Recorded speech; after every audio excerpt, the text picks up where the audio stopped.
Samantala, tutuldukan na ngayong araw ng prosekusyon ang pagtalakay sa ika-4 na article of impeachment na naglalaman ng pagbabanta ng ikalawang Pangulo laban sa ilang matataas na opisyal ng bansa, kabilang na ang Pangulo. At live mula sa Senado, makakasama natin si Patrick Gupo para sa detalye. Patrick, ano ba ang dapat asahan ng publiko ngayong ika-8 araw ng impeachment?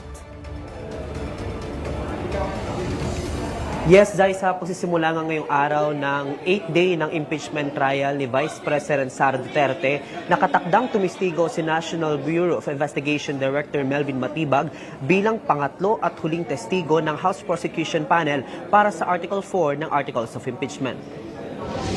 Tatalakayin pagdinig ngayong araw ang alegasyon ng grave threats kaugnay na naging pahayag ni Vice President Sara Duterte na umano'y nag-utos siya ng pagpatay kina Pangulong Ferdinand Marcos Jr., First Lady Liza Araneta Marcos at dating House Speaker Martin Romualdez sakaling may mangyari sa kanya.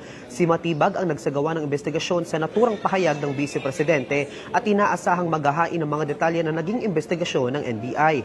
Una nang binawi ng House Prosecution ang 8 iba pang testigo para sa Article 4 para umano mapabilis ang paglilitis. Inaasahan ding magiging sentro ng atensyon ang pagharap ni Matibag sa Senado kasunod ang nabuksan na issue sa umano'y alleged bidding at procurement irregularities sa Southeast Asian Games noong 2019.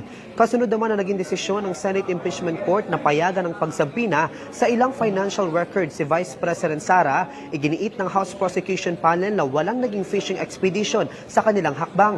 Ito ang naging tugon ng prosecution sa pahayag ni Davao City Representative Paulo Pulong Duterte na tila naghahanap lamang umano sila ng ebidensya matapos maihain ang Articles of Impeachment. Ayon kay House Prosecutor Chal Jokno, magkaiba ang tungkulin ng House of Representatives at ng Senado sa impeachment process. Aniya, ang House Committee on Justice ay nagtatakda lamang kung may probable cause, habang ang Senado bilang impeachment court ang may mandato na magsagawa ng buong paglilitis kung saan maaring iharap, suriin at questionin ang lahat ng ebidensya. Ito ay isang developing story. Hindi pa ito tapos dahil simula pa lang actually ito ng pag-prepare namin for the documents that will be produced on July 30. Dagdag pa ni Jokno, ang pagpapalabas ng sabina ay bahagi ng proseso ng paglilitis at hindi nangangahulugang otomatikong magiging ebidensya ang mga dokumentong hinihingi. Samantala, sinabi naman ni House Prosecution Legal Spokesperson Attorney Benjamin J. Tolosa Jr. na ang naging desisyon ng impeachment court ay mahalagang hakbang sa paghahanap ng katotohanan. Yung naging pagpapasya ng impeachment court kahapon na isang malaking importanteng panalo para sa katotohanan.